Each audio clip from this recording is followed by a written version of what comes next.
Good evening, ladies and gentlemen, and welcome to your latest instalment of the Gersnet Weekly Podcast, the independent Rangers podcast made for fans, by fans, and as always, all of our content is free. You can get us over at the forum on gersnet.co.uk and on Twitter at gersnetonline tonight as well. We're absolutely delighted that you're joining us here tonight, where we're going to discuss all things Rangers. Just before we get into things, need to bring a message from our sponsors, Forrest Precision Engineering.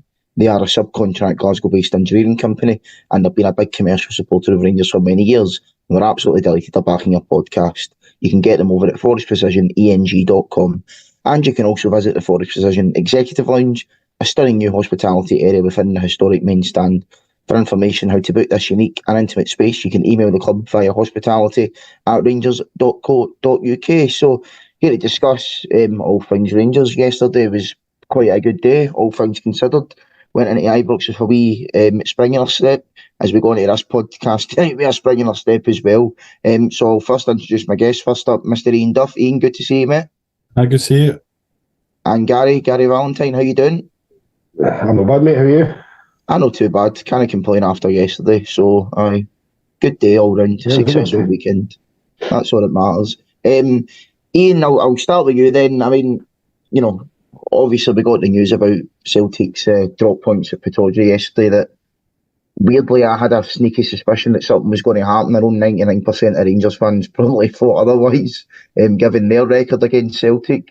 But, you know, it was a bonus. You know, going into a game against Livy, you know, on paper should be relatively straightforward and easy enough. And I suppose it was at the end of the day. But sometimes there's a wee bit of nervousness going into a game like that, in the sense that they've just dropped points we haven't really capitalised before. I think back to, they drew with Hibs at Easter Road, and we went and drew with Aberdeen up at Pittodrie ourselves. So, and also we made quite a lot of changes as well, which, you know, I'm never a fan of, but at the end of the day, the manager's been doing amazingly, so who am I to question him on anything, to be quite honest. But it turned into be a routine one in the end, didn't it?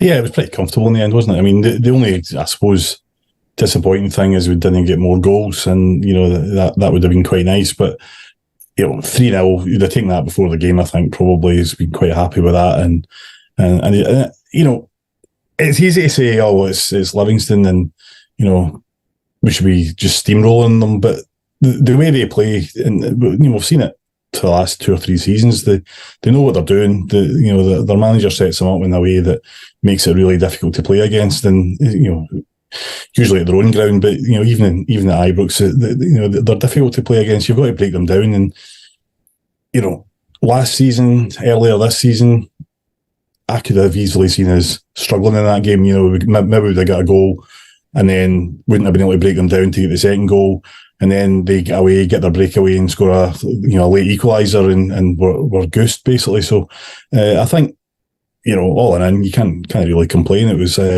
pretty routine, like you say, and probably expected. But in the context of them drawing points, we're now only 3-0 win away from going top of the league, I think. So, you know, that's you know, can't complain. A good day's work. No, absolutely. And Gary, let's be honest. When the manager came in, October time, if you said to Rangers fans that here the 4th of February would be a 3-goal win at home to Ross County away for being top of the league, won the League Cup, and the last 16 in the Europa League, finishing top of the group, you'd be called a mentalist for it, to be quite honest. So for me, it's just another spring in the step of the club, and just showing how good that this manager's been for us, really. Yeah, I think that's the difference. I've actually got a decent manager now. In the past, we've had maybe too many false dawns with things like maybe blind hope. But yeah, as I said, yesterday, a routine win, which is something we've not really done in previous years. And all we can do is keep winning games and hope Celtic slip up like they did yesterday. No, definitely. Iain, one thing that pleased me, and we'll come on to talk about the January business a wee bit later on, you know, but I think it's quite evident that if we're going to go on and win this league, we need to have people from all areas of the pitch contributing. Guys like Matondo haven't done it. He got his goal yesterday. Even Cantwell, he's not really done a lot of it so much this season in terms of scoring goals. He got another goal yesterday, and Fabio Silva's off the mark as well. So for me, that was probably the most pleasing aspect, is now it seems we're actually getting those players out wide and in the midfield, and obviously our new striker getting goals and starting to contribute numbers as well. You want goals from all over the pitch, really, don't you? But I mean, obviously, a lot of the focus has been on our strikers and how bad they've been. Let's face it, this season so far, they've not exactly set well, certainly a couple of them anyway, haven't exactly set the header alight. So it's good to see a striker getting a goal, but if they are struggling, then you need to get goals from elsewhere on the pitch, don't you? So you've got the contributions from midfield and from out wide. I think Matondo's, I think he's still got potential there as a Rangers player. I think a lot of people were sort of hoping he was going to leave in the transfer window, but I was quite happy that he stayed. And he might not start every game, and he might not necessarily play 90 minutes every week, but I think he's got enough, a little bit of trickery, and he's quite direct. So I think it's good to see him get a goal, because that will probably help his confidence as well. And with Cantwell as well, he's the player that can produce that kind of thing. It was a really good finish from him, and he's capable of that. I think his only sort of downfall, if you like, is just he doesn't do it more consistently enough. That's what we need, more from him, and he needs to contribute more over the 90 minutes. But if you can produce a goal like that every couple of games or every 2 or 3 games, then brilliant. Let's see it, and it's good to see. Mm-hmm. No, definitely. Gary, we mentioned there Fabio Silva, who obviously opened the scoring and opened his Rangers account yesterday. I think he's looked pretty good, to be honest, in the sort of flashes that he's made. I know people are saying that he's no like an out-and-out number 9, but to be quite honest, do you really get many of them in football anymore, to be quite honest? Maybe Haaland's like the only one that I can think of. I suppose there is a guy at Hearts, but we'll come on to that later on, I'm sure. But I think he's looked decent enough in his spells. He had a decent chance at Easter Road a couple of weeks ago, and when he came off for Dessers, you seen the manager kind of hugging him and in a way consoling him, because he seemed a wee bit upset that he was getting taken off, because I think he had a feeling that he was going to score. So good for him to get off the mark yesterday. So what do you make of that, and what do you make of his contribution overall, and how important can it be going forward for us? The strikers always are judged by their goals, aren't they? So it's the longer it goes, then it starts to become a bit of a thing. It's good to see him getting his goal, but as you say, he's got a lot more at his game. There's a chance he had, I can't remember if it was after he scored, and he cut inside and tried to curl it outside his boot. The guy's obviously got talent, and his hold up play is really, really good. There was a couple of times when he had his back to home, was able to, he fell down, but he still managed to keep the ball at his feet and got back up. And I think he led off to Lundstrom or something like that. But yeah, he's a really, really good player, and it gives us something different as well. No, definitely. Iain, what's your thoughts on Silva, and how important do you think he can be going forward, mate? Yeah, I think he's a level above most of what we've already got, to be perfectly honest. I think he looks like a player. That there's no doubt about that. It'll all come down to how his attitude is, I suppose, in some ways, and if he's up for it and he wants to play. He's on loan, so I suppose he's got something to prove, and that's I always think a positive. Yeah, I mean he's a decent player. He looks like a good player. He looks like somebody who'll once he's settled in, he'll contribute both goals and assists for the team. So I think he's a good acquisition. Mm-hmm. And Gary, one thing that it does do anyways, it gives the manager a bit of a headache going into Tuesday. I mean, I'll say off the back, I think Dessers will probably start against Aberdeen, but if you're Fabio Silva, you've just scored a goal there, your first goal for Rangers, you've played pretty well. Dessers is back to his old tricks with his miss on Saturday. And everybody around me just laughed actually when they done it. But like, can you imagine if it was like not in each and they done that with like 5 minutes ago? The place would have been absolutely mental. But you know, it puts a manager in a tough position, and that's what you want. But do you know what I mean? You want to have two quality players for each position, and hopefully now we've seen enough that he can contribute for the rest of the season. Yeah, that's what you're wanting. You're wanting to be able to hear about a big squad. And it's not just up front that we've got that as well, because he's able to rotate, and it's the players that are coming in are kind of a similar standard. And like you're saying about Dessers, he's something slightly different for what Silva brings us as well. So you can change the lineup depending on who we're playing, what the kind of tactic is. So it's a good option to have, and it seems everybody's kind of got a wee bit of confidence in him as well. So he can make those changes. I think it was 6 yesterday that they made, and it doesn't really affect their performance, which is good. Yeah, that was another pleasing aspect. Obviously, the squad rotation, making all the changes, and we're able to still put in a professional in terms of the performance. Iain, something that was a bit weird yesterday, we seen Livy fans in the club deck, and I say we seen them. I actually sat in the Governor CrossFit, and I couldn't see one Livy fan. But I seen a wee picture of them earlier on Twitter, and seemed pretty decent enough. There was probably, I don't know, about 40 or so. And you know, we managed to sell tickets to Rangers fans in that wee corner and basically get a wee income boost from it. It's something quite interesting, but you know, I think it was quite decent to be honest. I mean, for me, you know, if it gives Rangers fans an opportunity to purchase tickets, and it's again against a team that, let's be honest, are only going to sell at their allocation, and I can't see any fist fights happening between Rangers and Livy fans anytime soon. So, what's your overall take on that situation for yesterday? I think it's one of these situations where, you know, it's horses for courses, isn't it? So, I mean, I think 34 was what I heard that they brought with them, 34 fans, which is, you know, insane really when you think about it. You know, you get more than that coming from, you know, some far-flung corner of Eastern Europe or something, you know, for a European game. You know, it's just mad. But, I mean, you know, it is ridiculous that they would be allocated that whole corner.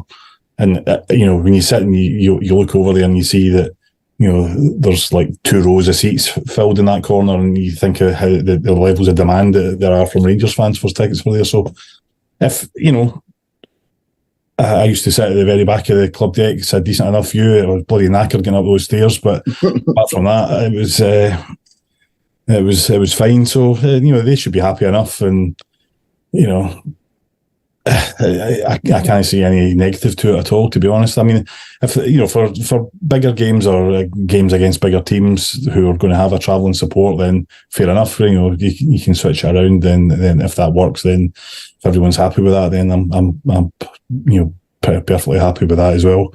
And it does help with the atmosphere a bit, I suppose, as well. But you're never going to get an atmosphere against somebody like Livingston or whoever, Inverness, Cali Thistle, or whoever we might be playing against. So yeah, I mean, I'm all for it. It was something interesting, and also they get a free voucher for the Chaos. So lucky them, they managed to see their team get beat 3-0. They get a steel pie and a Waterdown Coke as well. So just add insult to injury. Aye, pretty much. It's like you've done all that walking up the stairs. You're thinking you're going to get a refreshing drink. You're just like, Gary, onto the transfer window then, sort of finishing up in the game yesterday. It's probably been the big talking point of the week. You know, won't we sign a striker? Won't we sign a certain one for Hearts? Like, I kind of said it off the back the last few weeks, is that I genuinely just don't think Rangers wanted him, or at least this window. Hearts came out and confirmed that no bids were being made. And to be honest, I found their behaviour the last couple of weeks quite bizarre, to be honest. First of all, like, okay, they've offered Shankland a new contract with 18 months to go, but then it's a bit weird that you're offering your prized asset a contract with 18 months to go just at the point where it's announced that there's going to be, or do you think there's going to be interest in him? Then obviously rejected it. It was a bit weird them coming out and saying they rejected it, and then a week later saying we've offered him a new one, and then we're going to give him a deadline 24 hours before deadline day to sign it. It kind of seemed as if Hearts were basically trying to, you know, basically beg clubs to come in for him, because let's be honest, they're not going to get the money that they want for him in the summer unless he does sign a new deal, which I can't see happening anyway.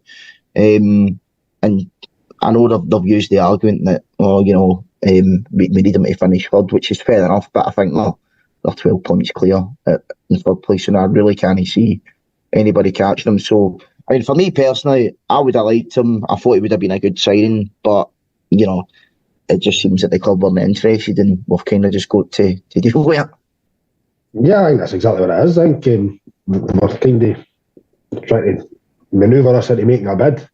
They all offer them a deal and things like that. But at the end of the day, if the problem you've got in Scotland is that some of these players are valued at prices which you could probably get a better quality player elsewhere. Thankfully, we're starting to kind of shop in these markets now. That Diamonde and Cotes, they're meant to be pretty decent players, and if they were similar ability in Scottish, they'd probably be double what we're going to end up paying for them. But I wasn't really bothered about signing Shankland, to be honest. I didn't think he would fit into our kind of system. He could score goals, but I think if it was £5 million, I think it was rumoured that certainly we could get better value elsewhere. Mm-hmm. Ian, the thing that kind of confuses me with a lot of, well, I'll just say Hearts fans, to be honest, because that is the name that's been saying it, is like the whole argument, we should pay £5 million for Shankland because we paid £4 million for Dessers, and if you can afford to basically spend that amount of money on a player who everybody seems to think is rubbish, then you can afford to spend £5 million on a quality player like Shankland. The thing is, but when we went out to sign Dessers in the summer, we didn't expect him to be a dud. Do you know what I mean? Like, we've obviously put in research into him, and to be fair, like, the guy also had a pretty decent record and managed to help Feyenoord get to the Conference League final as well. So if you're looking at that and comparing to what Shankland's done, there's a reason that we're going out into a market and paying money for somebody like Dessers, and we probably wouldn't do that for somebody like Shankland. I mean, I think, Dessers has not exactly turned out to be the signing we all hope for, but he's still a decent enough quality player to merit the kind of price, maybe not the price we paid for him, but he may well turn into that player. But like you say, he's played at a level that is a higher level than Shankland's ever played at. I mean, I know he's played for Scotland and qualifiers, etc. I don't really know what his record's like there, but I mean, to me, the very fact that we spent £4 million on Dessers and he didn't turn out to be great does not justify us then spending £5 million on somebody else. If anything, we need to sell Dessers first, and then we start thinking about spending £5 million. But the idea that we would spend £5 million on him is just pie in the sky. I mean, there's not a chance we would pay that amount of money for a player from Hearts. I mean, I would like to think anyway. I mean, I just don't see where that value would come from. I mean, he's quite prolific. He's scored quite a lot of goals in the Scottish League, and obviously that's what we need. But I don't know. I just don't. I haven't seen enough of him, to be honest. I know I've seen his stats, but I don't know what he's like as a player. But anytime I've seen him, he's never exactly dazzled me with his hold up play or any of that sort of stuff. And that's what we need. That's how we play. We don't play with a out and out striker up front. So. I wasn't really bothered one way or the other if we signed him. Thought if it works, it works. And I remember thinking exactly the same thing when we signed Chris Boyd. I thought, I don't really care whether we sign this guy or not. Who is he? He's played for Kilmarnock, and it turned out, he was a pretty decent signing. So, it shows you what I know. But at the same time, if you remember with Chris Boyd, a lot of the time he got left out of the team when we were playing the kind of games that the big games, basically, the European games, and I think Celtic as well. He quite often was left out. So sometimes you just need to go. We want a bit more quality, and it's not always likely you're going to get it from a team in Scotland. Aye, I mean, it's about value as well, to be honest. I mean, you mentioned Boyd there. I mean, he cost 400 grand, do you know what I mean? Exactly. So Like it's one of the ones where you're taking a punt on a guy. If it works out great. If it doesn't, then you've not really lost much. Gary, in terms of like maybe this overall point, and we'll park Shannon now. You'll be delighted to know we're not going to mention his name until the summer at least, so that'll be good. But like people always seem to have this opinion that we overlook players in the Scottish League and stuff like that, which I can understand the argument. But then again, like I said there, it's about finding value. We can say, we turned our noses up at Lewis Ferguson or even like Kevin Nisbet or whatever. See, at the end of the day, Hibs Aberdeen would have probably been looking for similar price tags, 4 or 5 million quid. And to be quite honest, unless they are like a proper good player, doing incredible things, there's just no way that we're going to spend that amount of money on a guy playing in the Scottish League. And these guys never even played in Europe for their clubs as well, and hardly had any sniffs at the national team. I mean, Lewis Ferguson's doing brilliant in Italy now, and he still can't get picked for Scotland. So, I think, ideally, I mean, for me, I love sort of Rangers squads that have got like a core, Scottish backbone. I think to like the last sort of decent squad we had under Walter 10 years ago, it was like McGregor, Davy Weir, Barry Ferguson, Chris Boyd, Kenny Malbaba. There was a good core of Scottish players there. But it's about finding value, and to be quite honest, if we were going to pay that amount of money for the players, then I don't really think that constitutes value for money, to be honest. Nah, I totally agree with you. See that Lewis Ferguson is going to be mentioned every time they discuss this kind of thing, just because he's an obvious example and because he's doing well in Italy. But the thing is that Rangers need to produce their own players, because we'll not pay, as you say, what these teams are wanting. Like if you, I think it was Scott Brown is like the most expensive player to go between two Scottish players, two Scottish teams, and then prior to that, I think it was Duncan Ferguson. So that shows you that the Rangers and Celtic aren't able to pay the kind of fees that these clubs are wanting, and I didn't blame them, because as I said previously, I think you can get better value elsewhere. But I think the key is got to be producing their own players. And it's kind of funny that the one player that's actually coming through isn't even Scottish. He's Northern Irish, the one that we're getting the chance to now. But yeah, I certainly think you need to get these players before they make their break with their teams, whether it's at youth level or whatever, and then try and bring them up yourselves. I think that's the best way we'll get value. Mm-hmm.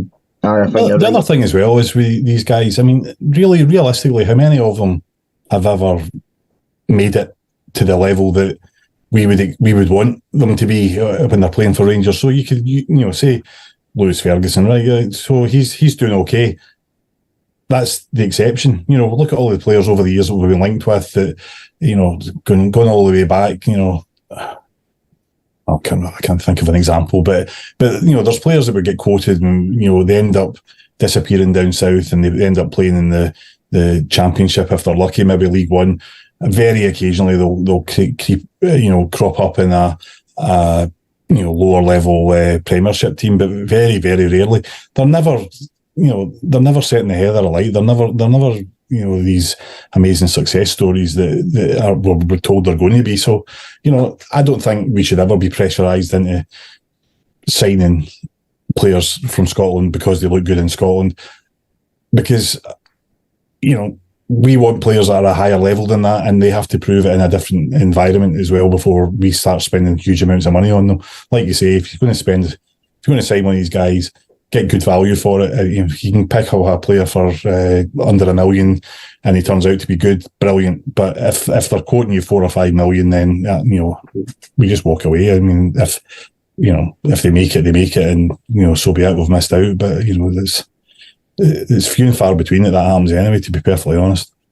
Mm-hmm. The glaring questioning about this sort of transfer window is, are we stronger than when we started?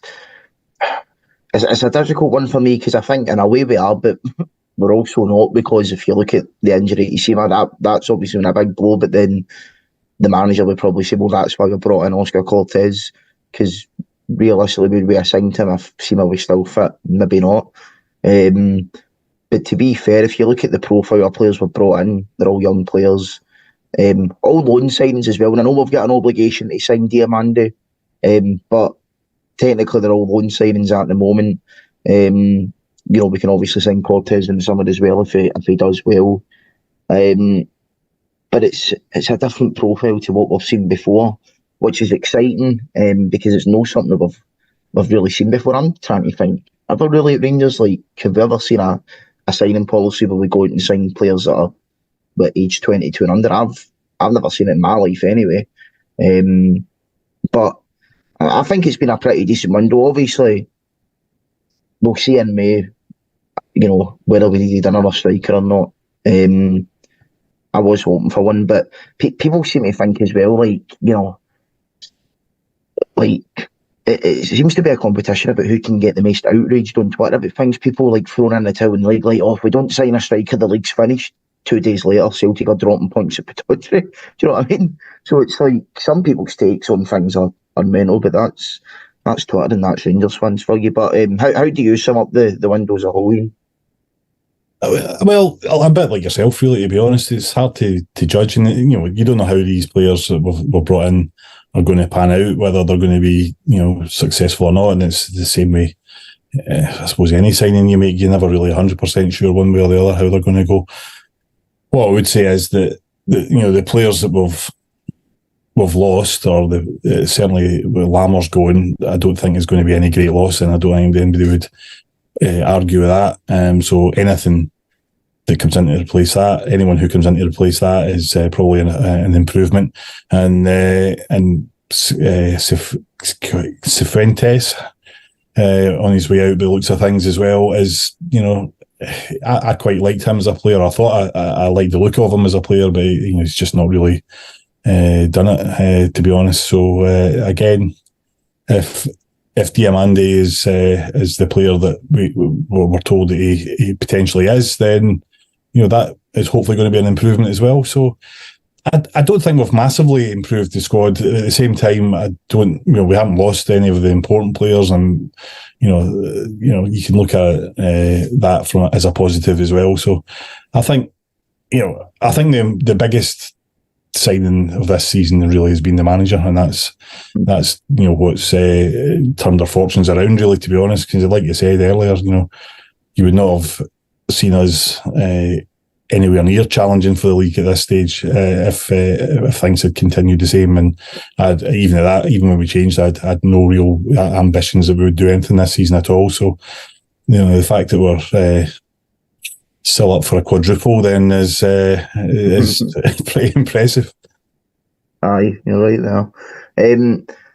The thing is really about people screaming about strikers and we need to do this and we need to do that. We need to remember the restrictions that we're operating under. Obviously, the purse strings are going to be tight enough as it is, but if you look at the transfer window as a whole, to be honest, this summer, nobody's really spent any money. I mean, I would call myself a football fanatic. I like to know as much about the sport as I can, but I genuinely could not, off the top of my head, tell you one transfer that happened in the English Premier League.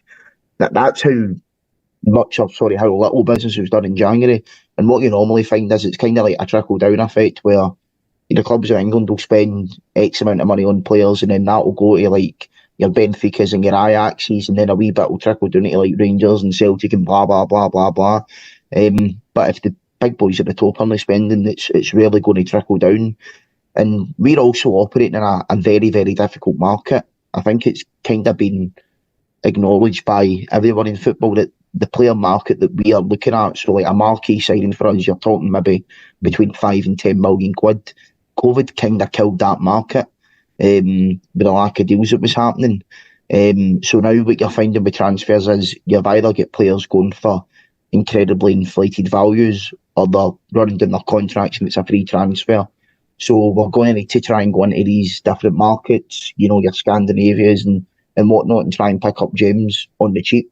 To be fair, Diamandi's not been brought in on the cheap. It's £4.5 billion quid. So you're expecting quality for him. But that's what we're going to need to do to try and break the mould and move forward, really. But Gary, do you think we've got enough going forward in terms of the striker area? Because another thing that I thought is we've got 4 senior strikers. I said it the other day, we've got 4 senior strikers that are earning over 30 grand a week. Obviously 2 of them are injured. People are saying, if Dessers is injured, then we've not got a lot. Silva scored yesterday, and look, Kamal Roof, and I might sound crazy for saying this, right? We know we can't rely on him to play every game and whatnot, but for me, with Kamal Roof, you don't need him to play every game. I think if you can get something, even if you can get maybe another 15 games out of him, whether it's sub appearances, this, that, the next thing, they'll probably get you half amount of goals as he does in appearances. So he can still make an impact once he's eventually back fit. The only problem is he'll get injured again, but he can still do a job like you see in Betis. So I think we'll be okay, but let's not lie, it would have been good to get somebody else up there, but sometimes these things just aren't possible. It could just be a case of the players we wanted weren't available. But I'd much rather we sign somebody we wanted rather than signing somebody for the sake of it, or can we panicking into buying somebody. We're sitting saying we've no signed a striker. We play with 3 forwards, signed one that could play right or left, and we played one that plays through the middle. So we have strengthened in that area. It's just time's going to tell whether they're going to make us better. But the only thing is that if there was an injury to Silva or Dessers, I think we'd be pretty much struggling. But so we've got to kind of cross their fingers that they could stay injury free. But I suppose that's what every team fears. I'm sure if it would happen to say Celtic or something, if Kyogo was to get injured, they'd be in the same boat as us. Exactly. So I think Dessers is coming on to a wee bit of form as well. I think he seems to have a wee bit of confidence. So it's good that they can kind of, as I said earlier, play different systems with the 2 players depending on who we're playing. So it's quite good that we've got that option. Mm-hmm. Aye, hopefully Dessers can keep doing the business anyway, but aye, as we said, he was up to... A few goals he scored this season, so the finishes have been brilliant.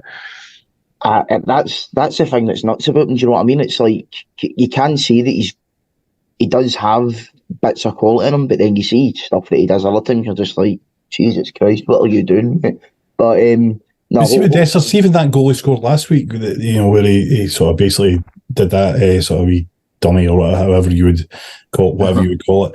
I mean, that it took a lot of confidence for him to do that, because if that hadn't get in, he's basically right in front of goal, and if he hadn't scored there, then he would have get absolute pelters.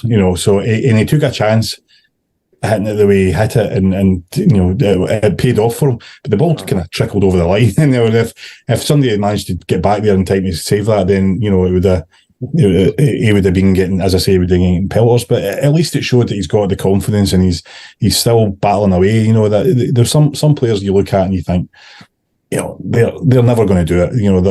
They just don't have the confidence. They don't have, they're not willing to take the chances. They end up hiding. He's never hidden. He's always put himself up front, and you can argue all the time about whether he's a good enough quality, but he's what we've got. So we just got to hope that he continues to improve. And I think there's a player in there, and I think we can hopefully bring more out of him. We've already succeeded in seeing that. The manager's already sort of got more out of him than we were getting before. So fingers crossed he stays injury free, and we're relying on him. So.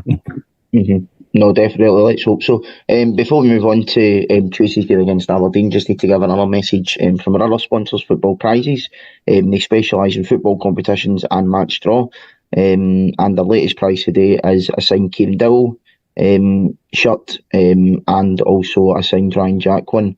Tickets are £3.95. There's 149 tickets available. The competition ends this Thursday, 8th of February at 7:30 p.m. You can get the link for that over at our Twitter at Gersnet Online, and you can get football prizes over at footballprizes.co.uk and see that competition. So not too bad, £3.95 you get a signed Kieran Dowell shirt, which would be decent for some people's collections. But yeah, we've got a game on Tuesday coming up as well against Aberdeen. The Scottish League just gets wackier and wackier by the day. Neil Warnock, the self-confessed Rangers fan, getting the Aberdeen job. This is sensational. Obviously his first match is going to be against us. Ian, we know that Aberdeen like to raise their game against Rangers at the best of times, but if anything, they're going to be even more up for it with a new manager watching them on Tuesday. Without a doubt. I mean, it was always going to be, it was always going to be a difficult game for us anyway. But even if they didn't have a manager, they would probably still have caused us problems. So, I think we just need to deal with it. And obviously though, it's a weird one with Warnock. I mean, on the one hand, you look at he's, in his mid-70s, he's never been involved in the Scottish game before. He's been retired for 6 months. He's a bit of a dick. So, you wonder, what is he going to bring? But, he's had some degree of success. Most of the teams that he's been at for a period of time anyway. So he probably will bring some sort of early boost to them. But it might be that he's not been there long enough to instill his methods into the players, and it'll just be a sort of, I suppose one of these emotional boosts that you get when you get a new manager and players are trying to look out and impress them. But I mean, it was always going to be a relatively difficult game because it's Aberdeen and they always, as you say, they raise their game. So we always would have known we had to go into this game expecting a tough game against them, no matter how poor they are normally, and they are pretty poor generally at the moment, I think. So, I think if we couldn't beat them, then we probably don't deserve to win the league anyway. So, and this is they're at the moment, apart from the Old Firm games, they're the only games that we've really struggled in this season, or we've had poor results in this season, and that needs to turn around. So whoever the manager is, it doesn't matter, or whether they've got one or they haven't got one. We need to win this game, or we needed to win this game. So that's nothing's really changed from our point of view. No, definitely. I think they should have just gave the job to Peter Leather on a full-time basis, to be honest. Good Rangers guy for Renfrew. Manages to get Aberdeen up to drop points against Celtic. He would have probably rolled over on Tuesday and gave us a 5-0 win, which would have been really rare for Aberdeen to do against us. But no, they need to go and get Neil Warnock in, don't they? So it'll be interesting to see if he's actually on the touchline, because, I mean, I've seen the videos of him at Aberdeen Airport today carrying his trolley. So you'd imagine he'll probably get an inch tomorrow at some point, and it'll just be a case of whether he's in the stand or actually on the touchline. I'd imagine he would want to be in the touchline because, well, as I said earlier, he's a self-confessed Rangers fan, so I'm sure being on the touchline at Ibrox is something that, for him, he would love to do. And, with the position that Aberdeen are in, they might not have a chance to be going back to Ibrox this season on the split anyway. So it'll be interesting to see what happens.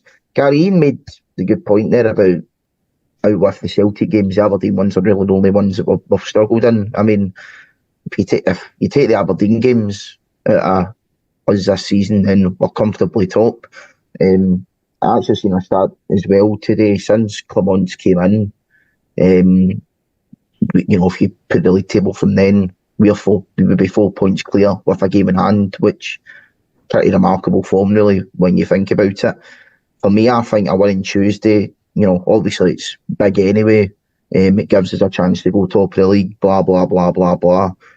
But for me, it would kind of be another symbol of us moving forward under a new manager, that, we would be able to pick up points in games that we've struggled in this season and just getting over a different line. He managed to do it with the European games. He managed to do it in the League Cup final against Aberdeen.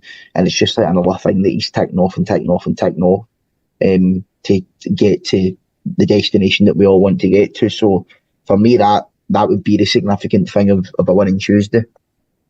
Yeah, I think as Iain kind of said, it's just a game we've got to take care of.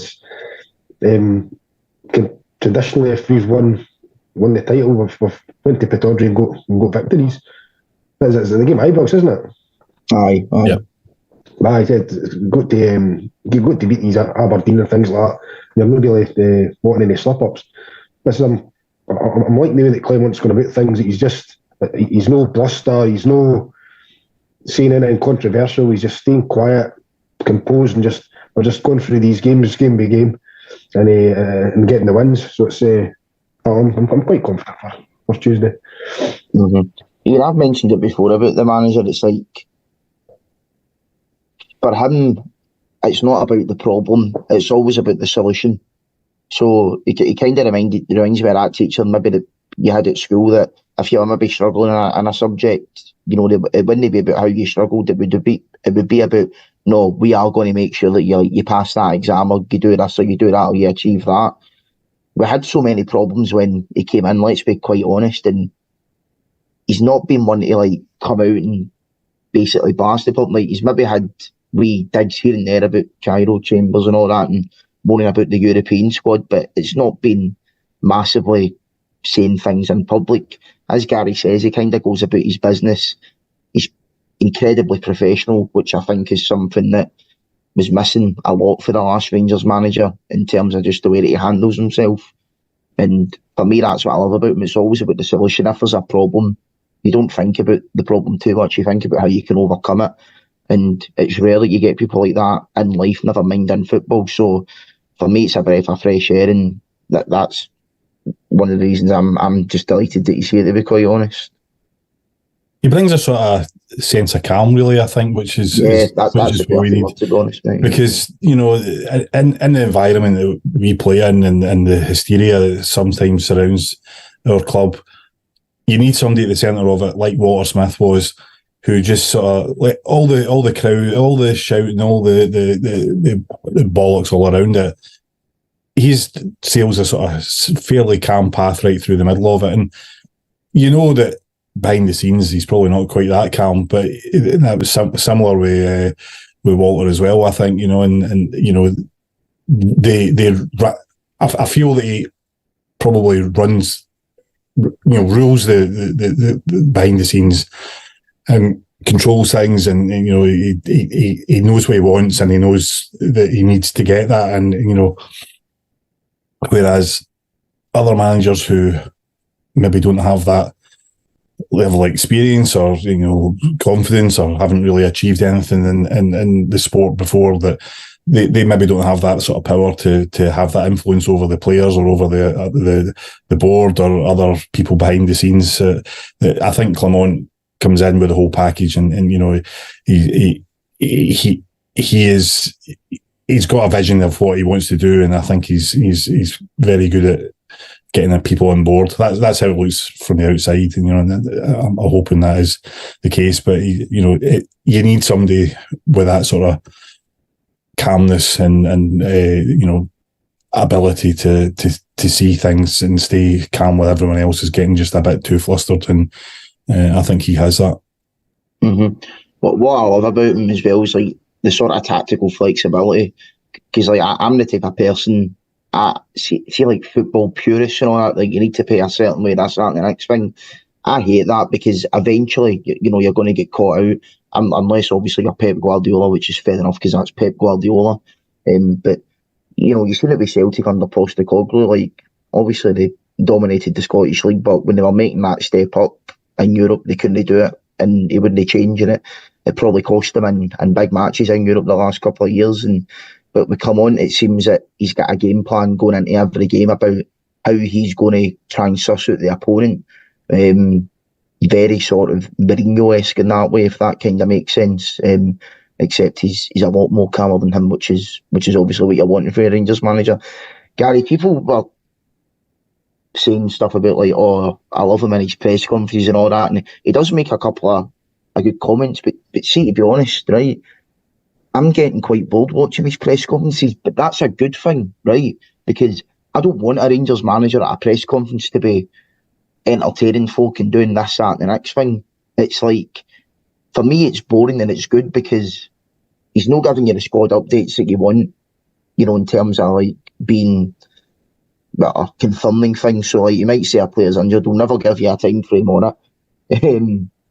You know, he always keeps things in-house. He's very protective and guarded, which is not something that you want in a press conference. But that is good for me. As I say, we don't want to have a situation like we did with the previous manager, where the guy was just rambling on for ages about things that didn't make sense, to be quite honest, which is probably a bit ironic coming from me. But then again, I'm hosting a Rangers podcast, so I'm kind of allowed to do that on this, but you can't be doing that as a Rangers manager. And I think Iain hit the nail on the head there, to be quite honest. The word calm, and calm's not something that we've had at this club for a very, very long time. Yeah, I totally agree with you. I think each press conference he'll have in his head what he's want to release, if you like, and he'll know stray for that, no matter how many times maybe he gets asked the same question in different forms. But I totally agree with you about his press conferences. There are no any headlines coming out the morning, and he just goes in, tells everybody it's another game, it's a marathon, not a sprint, all this kind of stuff. And the good thing is that the players seem to be taking that on board as well, because I think they've got a wee bit of calmness about them, especially when yesterday we just kept plugging away, trying to get that first goal, and then once we got the first goal, as Ian had said earlier, usually we struggle to get the second one, but not, they kept going, got the second one, and well, I can see scored 4 or 5 yesterday. But yeah, I like him. It's something we'd need for a while, was somebody that wee bit of calmness. And he just seems like a really good coach, which is something we've needed for a few years. Mm-hmm. No, definitely. To wrap up then, Ian, in terms of changes going into Tuesday, I think it's obviously will be changes because of the amount that was made at the weekend. Balogun may be out. You'd imagine Suter will come back in. Yilmaz will probably come back in for Barisic. Up front, I think it's maybe the big one in terms of what he's going to do. I personally think he's going to start Dessers, but to be fair, I think Silva's done well, and I would probably give him a wee start in Tuesday, to be honest. What about yourself? What you thinking about in that area? Yeah, I think probably Silva would be my choice, but I mean, like you said earlier, who are we to second guess it? Sure. So whoever he goes with, I'm willing to accept that was the right choice as long as they do the business. But yeah, in fact, just going back to the left back situation, it's a funny one because both at one point I would quite happily have seen both of them leaving the club, and as long as we brought obviously replacements in. Not that long ago, I would have felt that. Now it was at a point where, well, I wasn't really. If we did get a new left back in, which looked on the cards at one point, I wasn't really sure who would have wanted, because obviously one of them was going to have to go, and both of them have kind of improved this season quite, dramatically in some ways, and either of them are decent options now, and I mean Barisic was. When he's got his game head on, then, he's still a really good contributor, attacking, and he's decent enough defensively. We've yet to see Yilmaz's full potential, I think, but, I think he's coming on to a game as well. So, I don't know who he would go with. It seems to be sort of interchangeable, just one or the other, but, both of them will actually come on to a decent game there. To be fair to Barisic, I don't actually think he's had a poor season. But I mean, it's just one of the ones with him where he's always just going to be remembered for certain moments, and obviously his contract's coming up at the end of the season, and we'll see what happens. I don't think he'll be offered a new one, but he can still make a contribution until the end of the season. And let's be honest as well, because of the way that the European squad works, it'll look unlikely that Yilmaz will come into that. So he's got a part to play, certainly in Europe, moving forward. Anyway, Gary, what about you? In terms of the changes up front, who would you go for, Silva or Dessers? I probably would go with Silva as well, but I think that he might go with Dessers just to keep the rotation going. Every time we kind of predict a start lineup, I always think maybe McCausland will come out, but he seems to play him every game. So I don't know if that Coates could come in, because I think he got about half an hour run out yesterday, so he might possibly come in as well. But we're kind of saying it's good that we've got these options. Like you can go right through the team and bring in players, and so it doesn't really affect the standard of the team, which is it's really good. I mean, we have got a lot of games, so you need to hear all these players that can do that. Mm-hmm. No, absolutely. But I think we'll probably wrap up there then, guys. It's been a good wee discussion tonight. We'll be back next week, next Friday, to review the Aberdeen game and look forward to the Ayr game as well. Alec Anderson will be back with his post-match reaction on Tuesday as well after the game. So thanks very much for joining us tonight, guys. All that's left to do now is thank my guest. Ian, thanks very much for coming on, mate. No, thanks for you. Gary, thanks very much for coming on. Cheers, mate. No worries, guys. Have a good one, and we'll see you back on Tuesday for the game against Aberdeen. Bye-bye.